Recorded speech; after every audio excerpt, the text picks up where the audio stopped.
자, 그럼 이 자료를 한번 자세히 들여다볼까요? 오늘 저희가 함께 분석해볼 자료는요, 바로 베드로전서라는 편지의 첫 장입니다.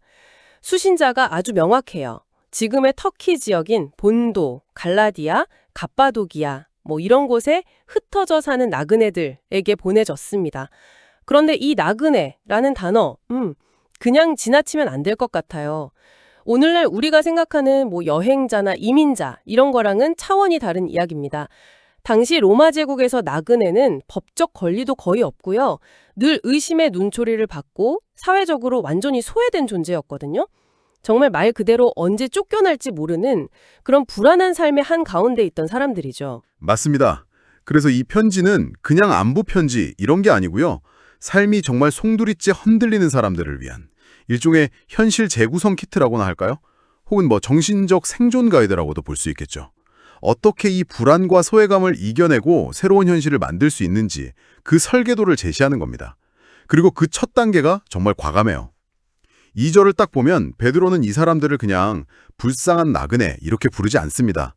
하나님 아버지의 미리 아심을 따라 성령으로 거룩하게 구별되고 순종하고 또 예수 그리스도의 핏부림을 받으려고 택하심을 받은 자들 이렇게 선언해버리죠. 와, 시작부터 보통 강력한 게 아니네요. 세상이 붙여준 나그네라는 그 초라한 이름표를 그냥 떼어버리고 하나님께 선택받은 존재라는 새로운 이름표를 딱 붙여주는 거군요. 하지만 솔직히 이런 선언이 당장 먹고 사는 문제나 사회적 차별을 해결해 주지는 않잖아요. 이런 말이 과연 현실의 고통을 겪는 사람들한테 좀 공허하게 들리진 않았을까요? 아주 중요한 지적이십니다. 그래서 베드로는 이 새로운 정체성이 그냥 정신승리가 아니다 라는 점을 바로 증명하려고 합니다. 3절에서 그 정체성의 결과물로 산 소망이 주어진다고 말하죠. 여기서 이 살아있다는 표현이 핵심이에요. 이건 언젠가 좋아지겠지 하는 그런 막연한 희망이 아닙니다. 예수 그리스도의 부활이라는 그들이 믿는 역사적 사건에 뿌리내린 지금도 살아 움직이는 동력이라는 겁니다. 그리고 이 소망은 아주 구체적인 약속으로 이뤄져요. 4절에 나오는 썩지 않고 더럽지 않고 쇠하지 않는 유업이죠. 아, 그 대비가 정말 선명하네요. 나그네로서 그들이 가진 모든 것들, 얼마 안 되는 재산이나 사회적 평판, 심지어 목숨까지도 전부 다 썩고 더러워지고 쇠할 수 있는 것들이잖아요. 언제든 빼앗길 수 있는 것들이고요. 그런데 베드로는 당신들이 진짜 받을 상속 재산은 그런 거랑은 차원이 다르다. 아무도 못 뺏어가는 하늘 금고에 안전하게 보관되어 있다고 말하는 거군요. 바로 그겁니다. 그들의 가장 큰 불안의 근원을 정확히 짚어서 그것과 정반대되는 약속을 딱 제시하는 거죠. 불안정한 현실을 부정하는 게 아니에요. 그 현실 너머에 있는 더 확실하고 영원한 현실을 보게 만드는 겁니다. 그래서 5절에서는 너희는 하나님의 능력으로 보호하심을 받았느니라 라고 말합니다. 미래의 유업뿐만 아니라 지금 이 순간에도 보이지 않는 힘이 당신들을 지키고 있다. 이런 확신을 심어주는 거죠. 이게 바로 현실 재구성 키트의 첫 번째 도구, 새로운 정체성과 새로운 미래. 알겠습니다. 정체성을 재정립하고 흔들리지 않는 미래를 역습받았어요. 하지만 여전히 남는 문제가 있습니다. 바로 지금의 고통이죠. 아무리 미래가 밝다고 해도 당장 눈앞의 시련이 사라지는 건 아니니까요. 6절을 보면 여러 가지 시험으로 말미암아 잠깐 근심하게 된다고 현실을 인정하면서도 오히려 크게 기뻐한다는 거의 모순처럼 들리는 말을 하거든요. 이건 대체 어떻게 가능한 일일까요? 네, 여기서 베드로의 논리가 정말 흥미로운 지점으로 넘어갑니다. 고통을 단순히 참고 견뎌야 할 대상으로 보지 않아요. 오히려 그 고통의 의미 자체를 완전히 뒤집어 버립니다. 7절의 비유가 아주 유명하죠. 너희 믿음의 확실함은 불로 연단하여도 없어질 금보다 더 귀하여, 바로 이 구절입니다. 아, 그 금을 재련하는 비유 말이군요. 보통은 시련이 믿음을 약하게 만든다고 생각하기 쉬운데 베드로는 완전 정반대의 주장을 하는 거네요. 시련은 불순물을 걸러내는 용광로 같은 역할을 해서 당신들의 믿음을 오히려 더 순수하고 가치 있는 순검으로 만들어준다는 거잖아요. 이건 정말 심리적으로 엄청난 전환인데요. 고통이 나를 파괴하는 게 아니라 나를 완성시키는 과정의 일부라고 보는 거니까요. 맞습니다. 고통이 버그가 아니라 피처라고 말하는 셈이죠. 세상은 고통을 당신의 가치를 깎아내리는 마이너스 요인으로 보지만 베드로는 그게 바로 당신의 궁극적인 가치를 증명하고 높여주는 플러스 요인이다 이렇게 재정의하는 겁니다. 이 관점의 전환이 바로 나그네들이 고난 속에서도 기뻐할 수 있는 이유라는 거죠. 이 시련의 끝에는 단순히 고통의 끝이 있는 게 아니라 칭찬과 영광과 존귀라는 엄청난 보상이 기다리고 있다는 확신이 있으니까요. 듣고 보니 그 믿음이라는 것도 참 독특합니다. 8절에 예수를 너희가 보지 못하였으나 사랑하는도다 라고 하잖아요. 보이지 않는 대상을 사랑하고 보지 못하지만 믿으면서 말할 수 없는 영광스러운 즐거움을 느낀다. 결국 이 모든 시스템의 중심에는 눈에 보이지 않는 것에 대한 확고한 신뢰가 깔려 있는 거군요. 그리고 그 믿음의 최종 목적지는 9절에서 말하는 영혼의 구원이고요. 그렇죠. 정리하자면 베드로는 나그네들에게 이렇게 말하는 겁니다. 당신들은 하나님께 선택받은 특별한 존재다. 이게 새로운 정체성. 당신들에게는 하늘의 영원한 유업이 보장되어 있다. 이건 새로운 미래. 그리고 당신들이 지금 겪는 고난은 당신들을 파괴하는 게 아니라 그 영광스러운 미래를 위해 당신들을 더욱 가치 있게 만드는 과정이다. 이게 새로운 현재. 이렇게 정체성, 미래, 현재를 전부 다 재구성해 주는 겁니다. 자, 그럼 이 새로운 정체성, 새로운 미래, 새로운 현재라는 이 파격적인 패키지가 어디서 온 건지 궁금해지는데요. 혹시 베드로가 그냥 지어낸 이야기일 수도 있지 않습니까? 베드로는 이 주장에 어떤 권위를 부여하나요? 아주 예리한 질문입니다. 베드로는 이 이야기가 갑자기 툭 튀어나온 새로운 게 아니라는 점을 강조합니다. 10절부터 12절을 보면 이 구원이라는 개념이 사실은 구약의 선지자들이 평생토록 연구하고 부지런히 살폈던 주제라고 말해요. 그 위대한 선지자들이 그토록 알고 싶어 했던 비밀의 최종 수혜자가 바로 당신들이다. 이런 거죠. 심지어 천사들도 살펴보기를 원하는 것이라고 표현하면서 이 구원의 스케일을 우주적인 차원으로 확장시킵니다. 아, 그러니까 이건 내 개인적인 의견이 아니라 수백 년에 걸친 신의 거대한 계획이 마침내 당신들 세대에 이루어진 것이다 라고 말하면서 역사적 무게감과 정통성을 부여하는 거군요. 자신들이 믿는 게 무슨 뿌리 없는 신흥종교 같은 게 아니라는 확신을 심어주는 장치네요. 정확합니다. 이 거대한 신학적 배경 설명을 쫙 마친 뒤에 13절에서 드디어 그러므로라는 단어가 등장합니다. 일종의 전환점이죠. 이 모든 엄청난 진실을 알았으니 이제 당신들은 어떻게 살아야 하는가? 이 질문을 던지는 겁니다. 그리고 그에 대한 대답이 바로 거룩함입니다. 거룩함.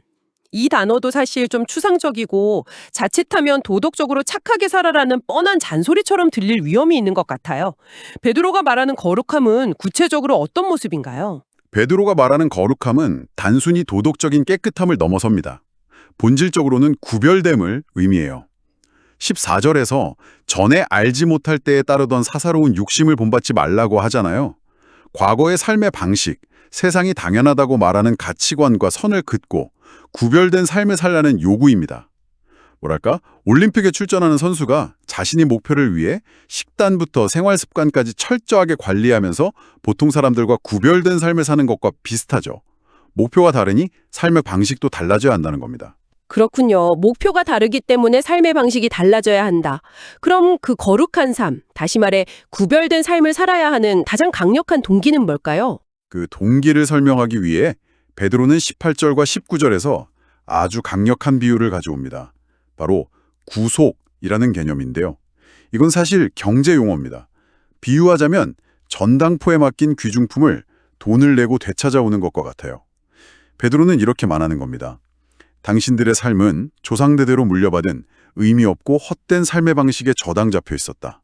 그런데 하나님이 당신들을 되찾아오기 위해 값을 치렀다. 그 값은 금이나 은처럼 썩어 없어질 것이 아니었다. 바로 흠없고 점없는 어린 양 같은 그리스도의 보배로운 피, 즉 가장 고귀한 생명이었다. 와, 그 전당포 비유로 설명하니까 확 와닿네요. 거룩하게 살라는 말이 갑자기 무거운 의무의 목록이 아니라 나의 가치에 대한 선언처럼 들립니다. 당신은 이토록 엄청난 대가를 치르고 되찾아온 소중한 존재이니 그 가치에 합당하게 살아가라는 메시지로 바뀌는군요.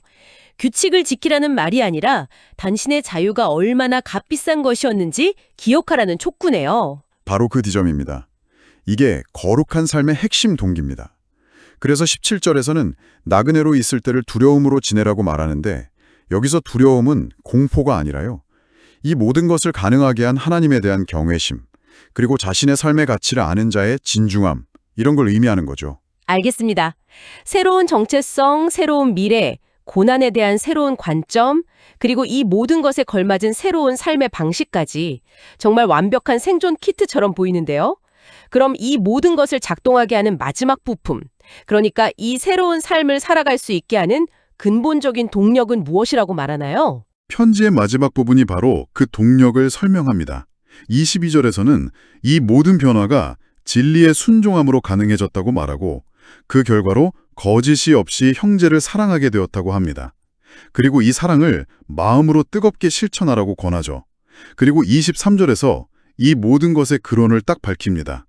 당신들이 거듭난 것은 썩어질 씨로 된 것이 아니요 썩지 아니할 씨로 되었느니 살아있고 항상 있는 하나님의 말씀으로 되었느니라. 또다시 썩어질 것과 썩지 아니할 것의 대비가 등장하네요. 여기서 썩지 아니할 씨가 바로 하나님의 말씀이라고요? 그렇습니다.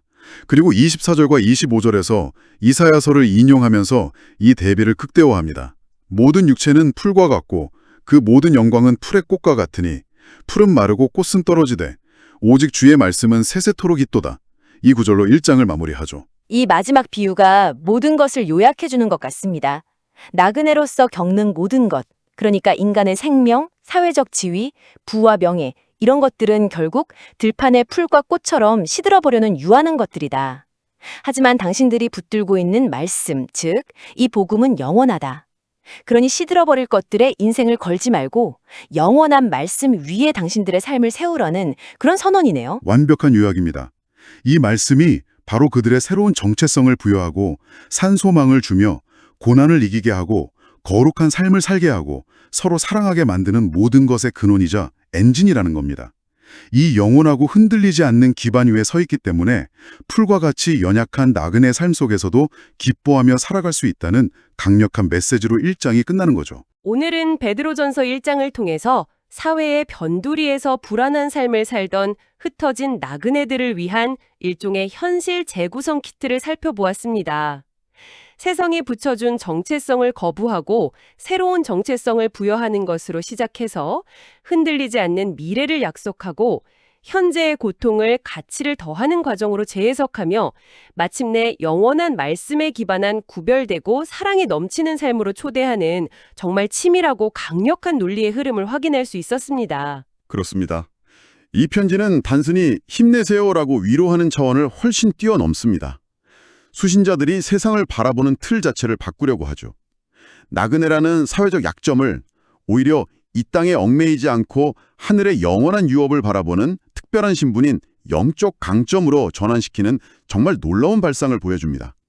그리고 그 모든 것을 매우 정교한 신학적 논리로 뒷받침하고 있고요. 마지막으로 함께 생각해 볼 점을 하나 던져드리고 싶습니다. 오늘 이야기 나눈 것 중에 구속에 대한 그 전당포 비유가 참 인상 깊었는데요. 18절에서 베드로는 조상으로부터 물려받은 헛된 행실에서 구속되었다고 말합니다. 조상으로부터 물려받았다는 건 어쩌면 우리가 별 생각 없이 당연하게 여기며 따라온 사회의 관습이나 가치관을 의미할 수도 있을 것 같아요.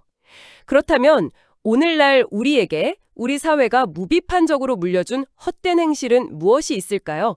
그리고 그것으로부터 자유를 얻는다는 것은 우리 삶에 어떤 의미가 될지 한 번쯤 깊이 생각해 보시는 것도 좋겠습니다.